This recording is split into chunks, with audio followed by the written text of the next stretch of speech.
चलो यार, आज 6 फरवरी हो गया ना, तो आज का टॉपिक देखते हैं। पहला टॉपिक आया है हमारा लोकल बॉडीज़ के रिगार्डिंग। ये हम पॉलिटी में पढ़ते हैं ना, पंचायत म्युनिसिपल कॉर्पोरेशन, ये वही लोकल बॉडीज़, उन्हीं की बात हो रही है।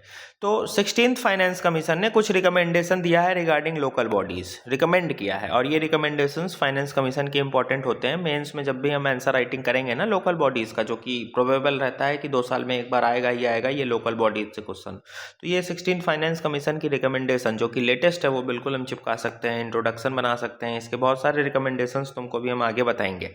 तो 16th फाइनेंस कमीशन ने रिकमेंड ये किया है कि लोकल बॉडीज को 7.9 लाख करोड़ रुपए का ग्रांट दिया जाए सेंटर की तरफ से। देखो ना, रूरल और अर्बन लोकल बॉडीज है ना, इनको 7.9 लाख करोड़ रुपए का एज ए ग्रांट देना है। सेंटर देगा किसको? लोकल बॉडीज को। ऐसा 16th फाइनेंस कमीशन ने रिकमेंडेशन दिया है। और आने वाले 5 सालों तक ये 8 लाख का जो अमाउंट है ना, 7.9 लाख करोड़, ये डिसबर्स करना है।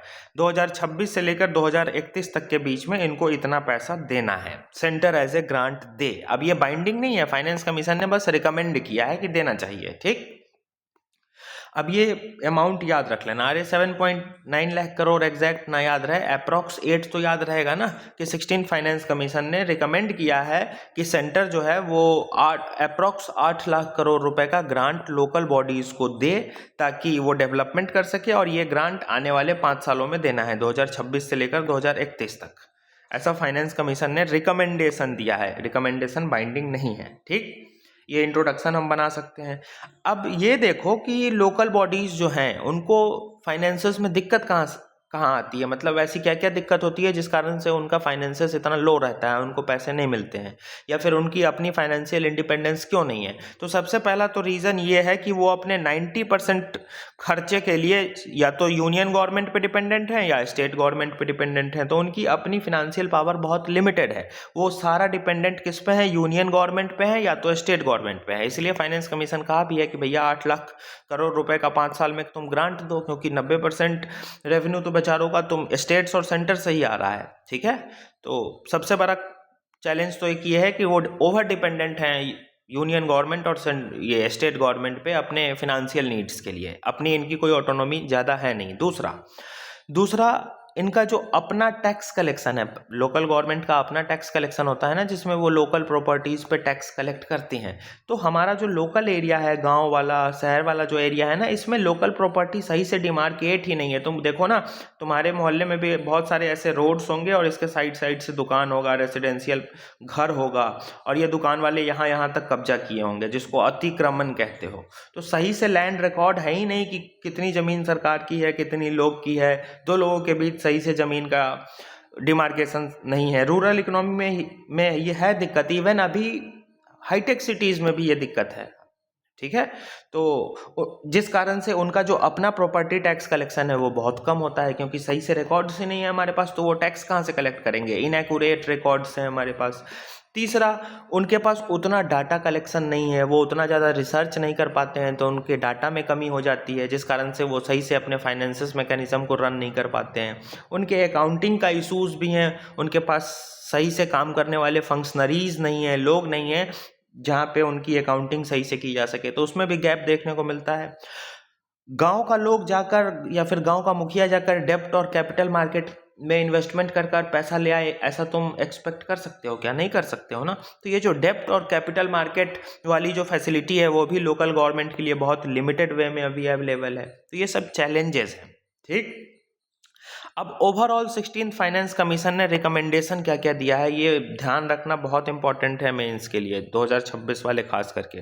तो पहला रिकमेंडेशन तो ये दिया है कि एक प्रॉपर्टी का डाटाबेस बनाओ। स्टेट्स जो हैं वो डेवलप करेगा हर एक लोकल बॉडीज में GIS based property tax IT system.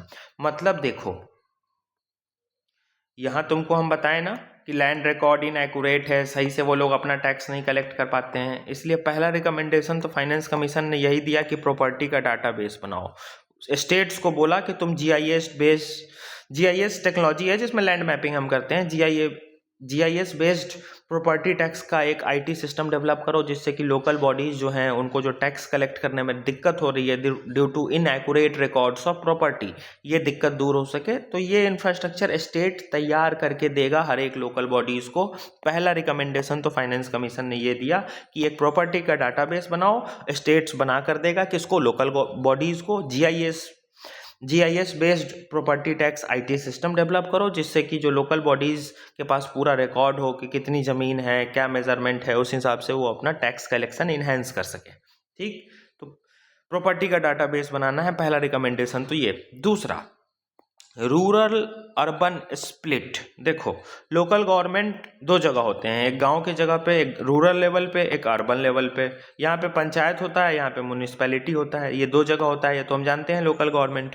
तो रूरल और अर्बन के बीच फंड्स का स्प्लिट करने की बात कर रहा है। जो भी स्टेट और सेंटर ग्रांट्स देंगे ना, किनको, लोकल बॉडीज को ग्रांट्स देंगे, उसको 60:40 के रेशियो में डिवाइड कर देना है।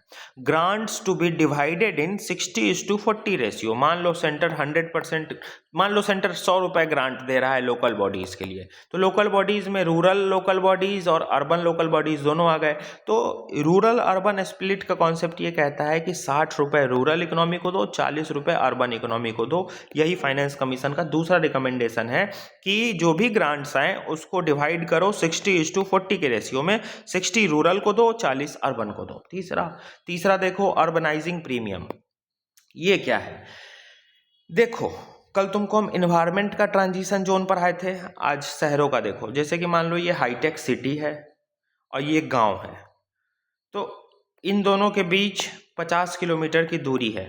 तो इस 50 किलोमीटर की दूरी में बीच का ऐसा कोई तो ट्रांजिशन एरिया आएगा ना, जहाँ पे हल्का सा गांव वाला भी इफेक्ट होगा, हल्का सा शहर वाला भी इफेक्ट होगा, जो कि ना पूरे तरीके से गांव होगा ना पूरे तरीके से शहर होगा, वो मिक्स्ड डेवलप्ड होगा। ठीक, ये बीच का एरिया जिसको हम कहेंगे, तो उसी में एक अर्बनाइजिंग प्रीमियम देने की बात कर रहा है फाइनेंस कमीशन। क्यों देने की बात कर रहा है वो समझो।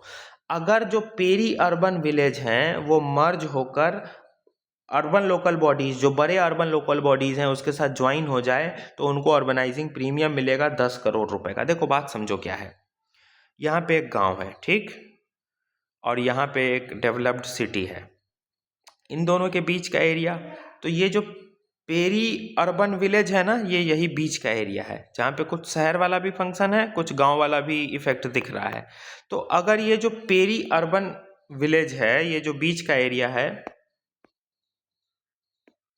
ये जो पेरी अर्बन विलेज है, ये जो बीच का एरिया है, ये अगर इस अर्बन एरिया शहर के साथ मर्ज हो जाए, तो इसको हम 10 करोड़ रुपए का इंसेंटिव देंगे मर्जर के लिए, कि तुम लोग आपस में मर्ज हुए हो तो अपनी सारी समस्याओं के लिए 10 करोड़ रुपए मेरे तरफ से गिफ्ट लो और पूरा अपना सेटलमेंट कर लो। अब ये बीच का ट्रांजिशन एरिया को पेरी अर्बन विलेज कहते थे, ये मर्ज हो गया एक अर्बन लोकल बॉडीज में। अब मर्जर पे अर्बनाइजिंग प्रीमियम मिल गया इनको 10 करोड़ रुपए का। ऐसा फाइनेंस कमीशन ने तीसरा रिकमेंडेशन दिया है। ठीक, चौथा देखो, चौथा एक कॉन्स्टिट्यूशनल अमेंडमेंट करने का भी बात किया है फाइनेंस कमीशन। उसने ये कहा है कि आर्टिकल 280 का सब क्लॉज 3 जो है उसका बी और सी को बदल दिया जाए, अमेंड कर दिया जाए।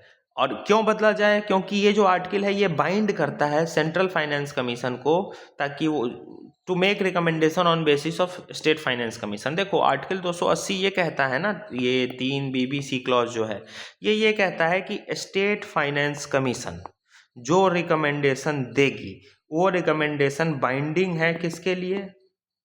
सेंट्रल लेवल की जो फाइनेंस कमीशन है उसके लिए। तो स्टेट फाइनेंस कमीशन की रिकमेंडेशन आई कि 10 रुपये गांव को देना चाहिए, तो ये 10 रुपये ही गांव को देना चाहिए, ये बाइंडिंग हो जाएगा सेंट्रल फाइनेंस कमीशन के लिए। मतलब स्टेट फाइनेंस कमीशन ने जो बोला वो बाइंडिंग है सेंट्रल फाइनेंस कमीशन के लिए एज पर दिस आर्टिकल। तो इसी को सेंट्रल फाइनेंस कमीशन अमेंड करने की बात कर रहा है कि नहीं भैया, बाइंडिंग नहीं होनी चाहिए। ठीक, और साथ में अपने इस आर्गुमेंट को कोट भी किया है कि नीति आयोग ने भी रिकमेंड किया है कि जो स्टेट फाइनेंस कमीशन है उनका भी प्रॉपर स्टडी होना चाहिए, उनका भी एक प्रॉपर कॉम्पेंडियम रिपोर्ट पब्लिश होना चाहिए कि वो सही से प्रैक्टिस कर रहे हैं कि नहीं, सही से काम कर रहे हैं कि नहीं, कोई गड़बड़ी तो स्टेट लेवल के फाइनेंस कमीशन में नहीं हो रही है, जो कि होती है। स्टेट फाइनेंस कमीशन से बहुत करप्शन होता है। ठीक, तो ये पूरी हमारी रिकमेंडेशन थी। ये 4 पॉइंट ध्यान रखेंगे तो हमको आंसर राइटिंग में बहुत हेल्प मिलेगा और इसको यूज़ करने से हमारा आंसर यूनिक बनेगा। 16 फाइनेंस कमीशन की बिल्कुल ये लेटेस्ट रिकमेंडेशंस हैं, तो इसको यूज़ करना ही करना है अगर मेंस लिखना है तो। ठीक, अब ये तो कुछ प्रीलिम्स फैक्ट देख लो कि सोर्सेज क्या क्या हैं, लोकल बॉडीज़ को पैसे कहाँ से मिलते हैं। तो कहाँ से मिलेंगे भैया, तो उनका कुछ अपना टैक्स रेवेन्यू है। आर्टिकल 243X में अभी पॉलिटी के रिवीजन में करा देंगे ये, जैसे कि तुमको हम बताएं ना वो प्रॉपर्टी टैक्स कलेक्ट करते हैं। फिर से कुछ उनकी नॉन टैक्स रेवेन्यू है, जैसे वो भी लोग कुछ फ़ी लेते होंगे, कुछ परमिट फ़ी चार्ज करते होंगे और कुछ लाइसेंस देने का फ़ी लेते होंगे, तो लोकल बॉडीज़ की इससे कमाई होती है नॉन टैक्स। फिर वो कुछ उधार लेते हैं, म्युनिसिपल बॉन्ड्स वगैरह में वो उधार लेकर फाइनेंसिंग करते हैं। सेंटर और स्टेट से 90% इनको पैसा मिल रहा है, ऊपर ही तुमको हम बताए। लैंड मोनेटाइजेशन, गांव में या अर्बन लोकल एरिया में कोई ज़मीन बिकी है तो उस पर इनको टैक्स मिलता है। स्मॉल और अर्बन लोकल बैंक्स हैं, बैंकिंग में कराए हैं ना, ULBs, urban local banks, small area bank, rural bank, वो सब थोड़ा बहुत इनको हेल्प करते रहते हैं, लेकिन फाइनेंसिंग इनकी बहुत दिक्कत होती है। 90% फाइनेंसिंग के लिए वो ये लोग सेंटर और स्टेट पे डिपेंडेंट हैं, तुमको ऊपर ही हम बता दिए। ठीक, 16 फाइनेंस कमीशन ने क्या क्या रिकमेंडेशंस दी है वो भी बता दिए। दूसरा टॉपिक देखो, rat hole mining. Rat hole mining कुछ नहीं है यार, ये देखो ये पहाड़ है, इसमें कुछ कुछ मिनरल्स हैं, कोयला है, कुछ कुछ मिनरल्स हैं। अब कोई बड़ी कंपनी यहाँ पे आएगी नहीं, क्यों नहीं आएगी, क्योंकि यहाँ पे जो मिनरल्स है ना वो मात्र आधा किलो हैं, 50 ग्राम, 1 किलो हैं, 2 किलो हैं। तो अंबानी अडानी की कंपनी यहाँ पे थोड़ी आएगी 4 किलो मिनरल निकालने के लिए या 10 किलो मिनरल निकालने के लिए। वो तो वहाँ जाएगी जहाँ टन्स में होंगे, क्योंकि उनको फ़ायदा यहाँ मिलेगा ना, यहाँ तो बहुत कम मिलेगा। तो इसलिए ये जो प्राइवेट कंपनी है वो इधर आते ही नहीं है। तो जो इस एरिया के लोकल लोग हैं ना वो क्या करते हैं, पहाड़ के बीच में छेद कर देते हैं, ऐसे ऐसे पहाड़ को बीच बीच से काट लेते हैं। इलीगल है ये, बीच से काट कर माइनिंग करने की कोशिश करते हैं। रैट होल माइनिंग इसका एक अलग वर्जन है, आसान करने के लिए उस माइनिंग को, उस इलीगल माइनिंग को आसान करने के लिए रैट होल माइनिंग की जाती है। सिंपल सी चीज़, रैट होल माइनिंग मतलब ये पहाड़ है, इसमें चूहे के छेद जितना बड़ा एक होल बनाओ और इसमें एक छोटे बच्चे को घुसा दो, क्योंकि छोटा बच्चा इजीली छोटे सुरंगों में घुस जाएगा ना, बड़े की तो बॉडी डेवलप होती है, इसलिए एक छोटा सा वो होल करते हैं इलीगल माइनर्स और इसमें एक छोटे से बच्चे को घुसाते हैं और ये जो अंदर जो भी आधा किलो 1 किलो मिनरल्स है उसको निकाल के ले आता है। थोड़े बहुत प्रॉफिट के लिए ये की जाती है, ये इलीगल है। इसका क्लाइमेट पे भी बहुत बुरा इम्पैक्ट आता है और ये चाइल्ड लेबर का भी है, चाइल्ड ट्रैफिकिंग को भी ये बहुत प्रमोट कराता है। रैट होल माइनिंग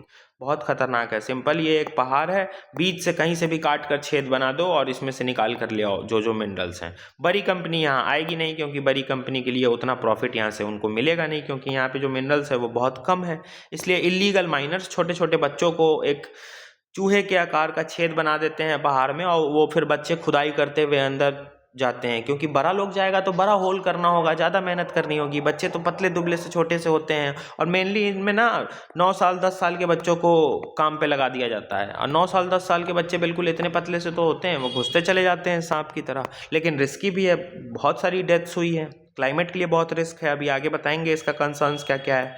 तो रैट होल माइनिंग इलीगल है इंडिया में, ज़्यादातर ये नॉर्थ ईस्ट स्टेट्स में प्रैक्टिस किया जाता है, खास करके मेघालय के रीजन में कोयला निकालने के लिए किया जाता है। ठीक, अब रैट होल माइनिंग का मतलब क्या है, डेफिनेशन क्या है, तो एक्सट्रैक्टिंग कोल और minerals through narrow unregulated tunnels. ये पहाड़ का है। अभी ये नैर मतलब बहुत पतला है, एक छोटा सा छेद हम बना दिए, बहुत पतला है, नैरो है ये और अनरेगुलेटेड है, गवर्नमेंट इसको रेगुलेट तो कर नहीं रही है। हम इलीगल वे में एक टनल बनाए, पहाड़ के अंदर से मिनरल्स निकाल कर ले आए और इसमें स्पेशली बच्चों को काम पे लगाया जाता है, क्योंकि बच्चों की पर्सनालिटी बहुत वीक टाइप की होती, मतलब weak type in the sense उनकी बॉडी जो होती है वो स्ट्रीमलाइंड होती है ना, पतली दुबली, वो सट से घुसेंगे निकल आएंगे, लेकिन रिस्की भी बहुत है। रिस्क कहाँ कहाँ पे है वो देखो। कंसर्न सबसे पहला आता है कि स्लोप डीस्टेबलाइज हो जाएगा। ये पहाड़ है, बीच से कहीं से भी इसमें ऐसे हम छेद करके कुछ निकाल लिए तो ये जो इसका बेस था ये ऐसे खड़ा था, ये बेस को तो हम डिस्टर्ब कर दिया ना ये वाला इसमें होल करके, तो इसके स्लोप को हमने डीस्टेबलाइज कर दिया, तो कभी भी ये पहाड़ गिर सकता है, लैंडस्लाइड्स आ सकती है, थोड़े से भी बारिश से ये बह सकता है।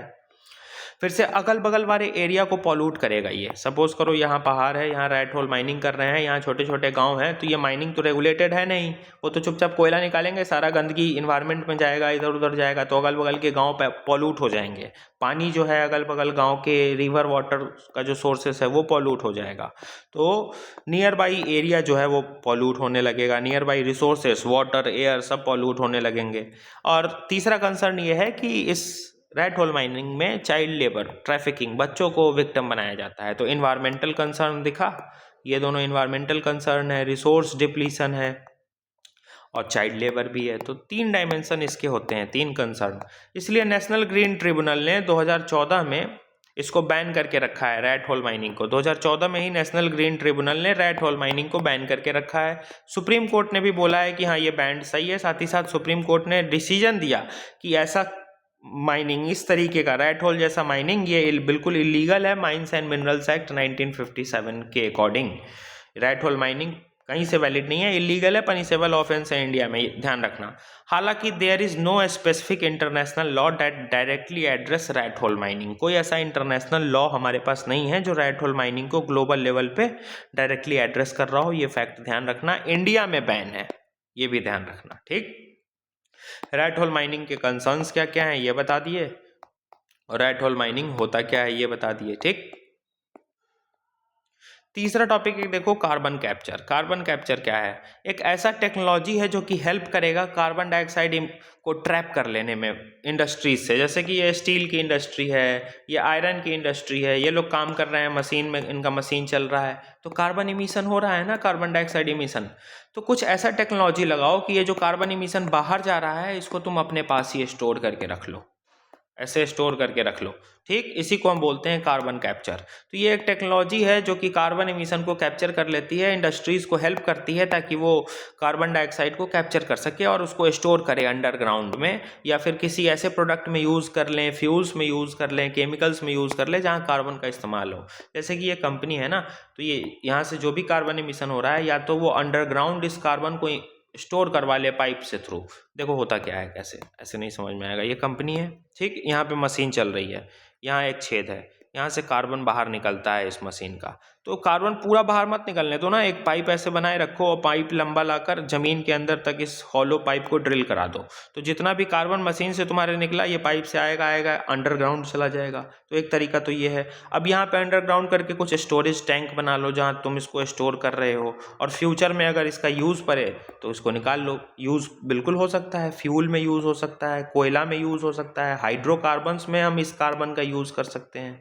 तो यही है कार्बन कैप्चर, हाइड्रोकार्बन्स में इसका हम इस्तेमाल कर सकते हैं। तो यही है कार्बन कैप्चर, सिंपल सी बात। ये फैक्ट्री है, यहाँ से धुआं निकल रहा है, तो इस धुआं को हवा में मत निकलना, तो एक पाइप के सहारे इस धुआं को जमीन के अंदर गड्ढा खनवा के ले जाओ खूब अंदर तक और स्टोर कर लो, और जहाँ ज़रूरत पड़े इस्तेमाल करो फिर। यही है कार्बन कैप्चर। तो CCUS एक टेक्नोलॉजी है जो कि कार्बन कैप्चर करती है। इसके 3 स्टेज होते हैं। देखो इसके 3 स्टेज होते हैं, एक तो कैप्चर करेगा, दूसरा ट्रांसपोर्ट करेगा, तीसरा स्टोर करेगा। देखो ये पाइप था, यहाँ से कार्बन निकल रहा है, कैप्चर करो, ट्रांसपोर्ट करो और स्टोर कर दो लाकर। ये बीच का ट्रांसपोर्टेशन हो गया, ये स्टोरेज हो गया और ये कैप्चर हो गया। समझ में आया? और देखो अच्छे से एक बार और देखो, अलग अलग पेन से बना देते हैं, टैबलेट का फ़ायदा उठाते हैं। देखो ये फैक्ट्री है, यहाँ से ऐसे कार्बन निकल रहा है। अब कार्बन को बाहर मत निकलने दो, एक पाइप जमीन के अंदर तक करो वहाँ से लेकर, और यहाँ से कार्बन ऐसे आ रहा है अब, और यहाँ पे एक टैंक बना दो, स्टोर कर लो इसको। कार्बन को हमने यहाँ स्टोर कर लिया। अब ये बीच का वाला हिस्सा ट्रांसपोर्ट हो गया, ये स्टोर हो गया ये वाला, और यहाँ पे हम कैप्चर कर रहे हैं।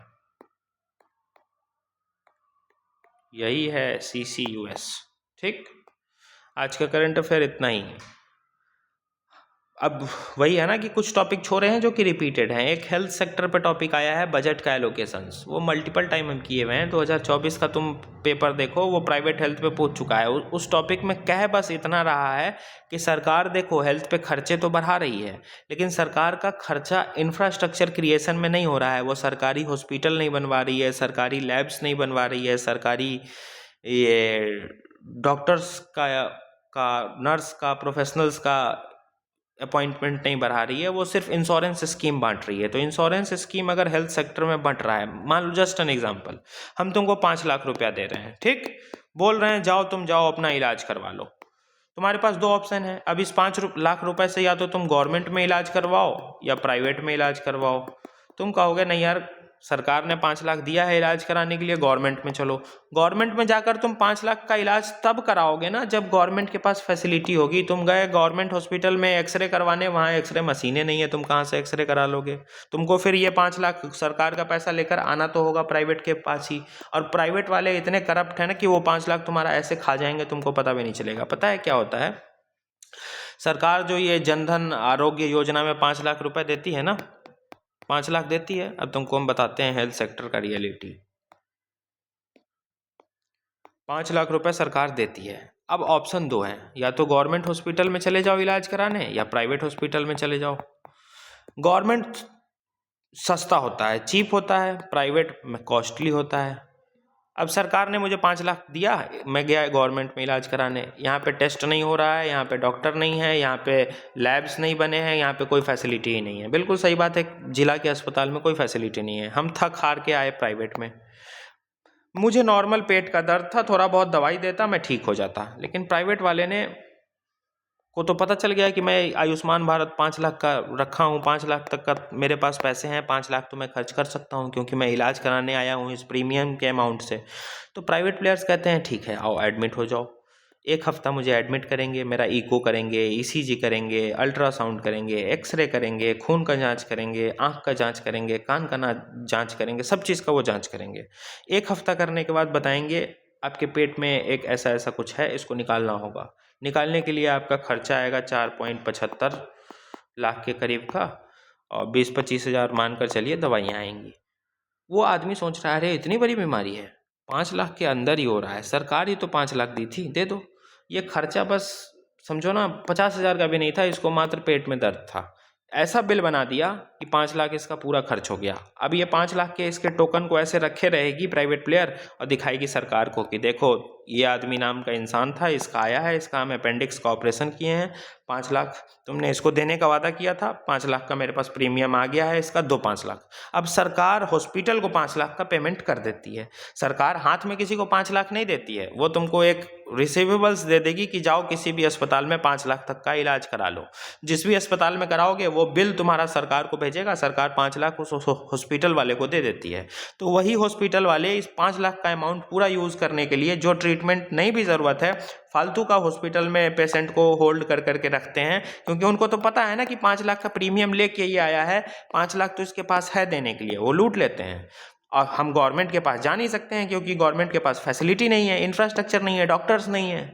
तो अल्टीमेटली ये जो 5 लाख का बेनिफिट दे रहा है सरकार, इससे ओवरऑल ना आदमी का फायदा हो रहा है ना देश का फायदा हो रहा है, सिर्फ प्राइवेट प्लेयर्स प्राइवेट हॉस्पिटल्स की जेबें भर रही हैं।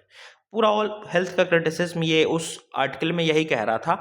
ये हमारे यूपीएससी के डायमेंशन से इतना हम बिजनेस मार्केटिंग नहीं लिख सकते हैं, ठीक है। हमारे लिए बस एक पॉइंट बनेगा कि सरकार का जो हेल्थ एक्सपेंडिचर है उसमें सरकार का इंफ्रास्ट्रक्चर पे हेल्थ एक्सपेंडिचर कम है, रेदर देन वो सरकार डिस्ट्रीब्यूट करने पे लगी है स्कीम्स में पैसा। जबकि होना ये चाहिए कि स्कीम्स में पैसा देने से अच्छा है इंफ्रास्ट्रक्चर डेवलप करो ताकि सस्ता फ्री इलाज ही उनको मिलने लगे। अगर हर एक जगह सरकारी अस्पताल अच्छा हो, सरकारी अस्पताल में सस्ता और फ्री इलाज मिलने लगे, तो कोई प्राइवेट में क्यों जाएगा? कोई इंश्योरेंस स्कीम या फिर कोई सरकार को अलग अलग हेल्थ स्कीम लाकर 5-5 लाख प्रीमियम देने की ज़रूरत क्यों पड़ेगी? क्योंकि आराम से सस्ता फ्री इलाज तो हॉस्पिटल में मिल रहा है ना। तो सरकार वाया काम कर रही है स्कीम देकर हेल्थ को टैकल करने की। तो स्कीम ज़्यादा ना दे, इंफ्रास्ट्रक्चर डेवलप करते। 5 लाख जो सरकार जनधन ये जन आरोग्य योजना में दे रही है वो ना दे 5 लाख, उसके बदले जिला में हॉस्पिटल अच्छा बनवा दे। तो वो 5 लाख जो मेरे खर्चे थे वो जिला के हॉस्पिटल में मुझे सस्ते 500 रुपये, 1000 रुपये, 2000 में इलाज उसका हो जाएंगे। 5 लाख का प्रीमियम मत दो ना, क्या ज़रूरत है, हॉस्पिटल अच्छे बनवा दो।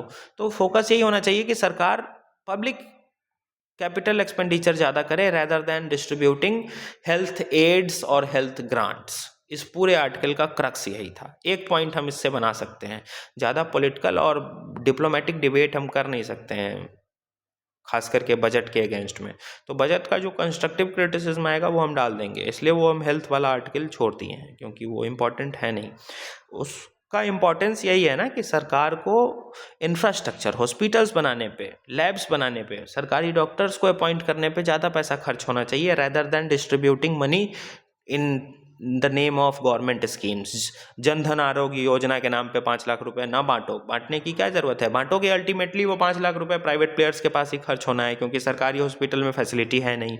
तो डायरेक्टली सरकारी हॉस्पिटल डेवलप कर दो ना, ताकि लोग को प्रीमियम ना भी देना पड़े, तो लोग डायरेक्टली फ्री में इलाज करा ले सरकार से, सस्ता इलाज करा ले, सिंपल सी चीज़। ये पूरा क्रक्स था। तो एक पॉइंट बस जो बनेगा तुमको हम बता दिए, बाकी हेल्थ अभी आते रहेगा, किसी न किसी दिन कंप्लीट कर देंगे जिस दिन आएगा। आज जो आया था वो आंसर राइटिंग के पॉइंट ऑफ व्यू से, यूपीएससी के पॉइंट ऑफ व्यू से काम का नहीं था। ठीक, चलो।